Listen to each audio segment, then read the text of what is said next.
हम डिस्कस कर रहे हैं कि थायमीन डेफिशिएंसी से होने वाली कंडीशंस या डिजीजेस क्या क्या है। तो फर्स्ट हमने डिस्कस की थी बेरी। सेकंड हम आते हैं, thiamine deficiency causes lesions of the central nervous system and peripheral nervous system, यानी डैमेज कॉज करते हैं सेंट्रल नर्वस सिस्टम को और पेरिफेरल नर्वस सिस्टम को। सेंट्रल नर्वस सिस्टम यानी ब्रेन या स्पाइनल कॉर्ड में कॉज करेगी डैमेज डेफिशिएंसी, और peripheral nervous system damage to the nerves outside the brain and spinal cord, जिनके वेरिंग सिम्टम्स साइंस हो सकते हैं कि कितनी डैमेज हुई उसके अकॉर्डिंग। तो central nervous system normally depends on the almost entirely on the metabolism of carbohydrates for energy.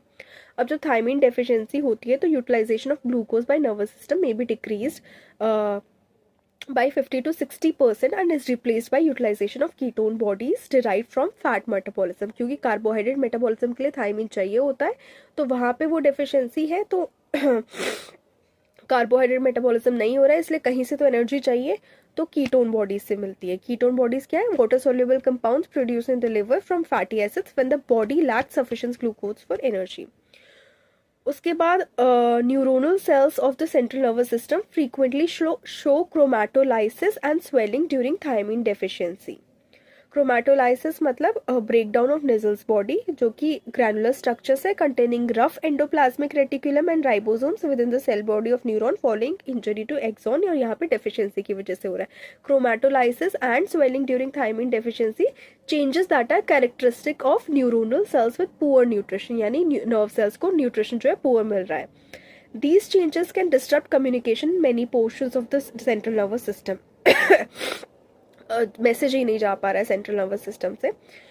Thymine deficiency can cause degeneration of myelin sheath. Myelin sheath क्या होती है? फैटी इंसुलेटिंग लेयर होती है जो wrap करती है around the axons of nerve cells, allowing electrical impulses to travel quickly and efficiently. तो thiamine deficiency causes degeneration of myelin sheaths of nerve fibres in both peripheral and central nervous system. हर तरीके की nerves की myelin sheath को disturb करती है। Lesions in peripheral nerves frequently cause them to become extremely irritable, resulting in polyneuritis characterised by pain radiating along the course of one और many peripheral nerves. Polyneuritis एक condition जो multiple peripheral nerves को effect करती है and weakness और numbness जैसे symptoms cause करती है पूरी बॉडी में। Fiber tracts in the cord can degenerate to such an extent that paralysis occasionally results, or even in the absence of paralysis, the muscle atrophy results, resulting in severe weakness. Muscle atrophy यानी decrease in muscle size, strength and mobility. तो basically nerves को damage कर रही है CNS और PNS की, उसकी वजह से muscles को damage कर रही है।